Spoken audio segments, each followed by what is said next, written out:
রাস্তার মধ্যে তা হরিব সরকারও তাইলে আলসিও যেগুলো হরিবে।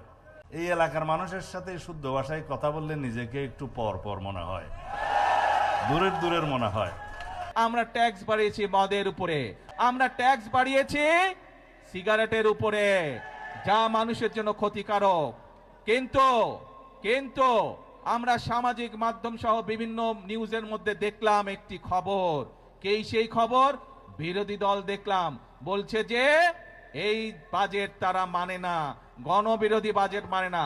প্রিয় ভাই বোনেরা, আপনাদের কাছে আমার প্রশ্ন, দাঁড়াও, প্রিয় ভাই বোনেরা, আপনাদের কাছে আমি প্রশ্ন রেখে যেতে চাই, যেই বাজেটে ট্যাক্স কমানো হয় সেই বাজেটও বিরোধী দল মানে না। যেই বাজেটে মদের দাম বাড়ানো হয়, যেই বাজেটে সিগারেটের দাম বাড়ানো হয়, সেই বাজেটও বিরোধী দলের পছন্দ নয়। তাহলে এবার বিরোধী দলের উদ্দেশ্য বুঝতে পেরেছেন, লক্ষ্য বুঝতে পেরেছেন? তাদের লক্ষ্য বা উদ্দেশ্য দেশের মানুষের পাশে দাঁড়ানো নয়, তাদের উদ্দেশ্য একটাই, তাদের লক্ষ্য একটাই, সেটা হচ্ছে দেশের মধ্যে একটি অস্থিতিশীলতা, অশান্তি তৈরি করা, মানুষকে বিভ্রান্ত করা। আপনাদের কাছে আমি প্রশ্ন রেখে যাচ্ছি, আপনাদের কাছে আমি বিচার দিয়ে যাচ্ছি যে যারা জনগণকে বিভ্রান্ত করতে চায়, যেই বাজেটের মাধ্যমে জনগণের জন্য স্বস্তির ব্যবস্থার চেষ্টা করছে সরকার, সেই বাজেট বলে বিরোধী দল মানে না। তারা দাবি তুলেছে কেন মদের উপরে আমরা ট্যাক্স বাড়ালাম, তারা দাবি তুলেছে কেন আমরা সিগারেটের উপরে ট্যাক্স বাড়ালাম।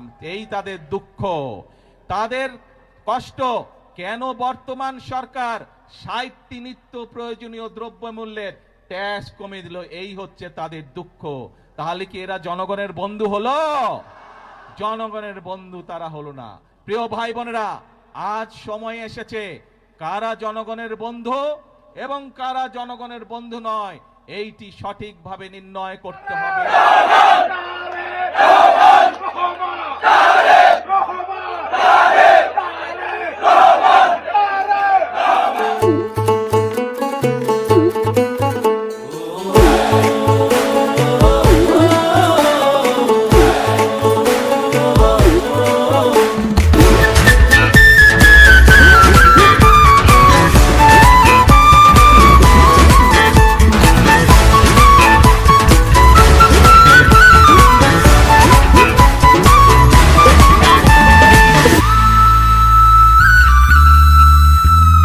হিন্দু মুসলিম বৌদ্ধ খ্রিস্টান কি বায়াসে যায়, এই দেশেতে জন্ম আমরা একই সুরে গাই।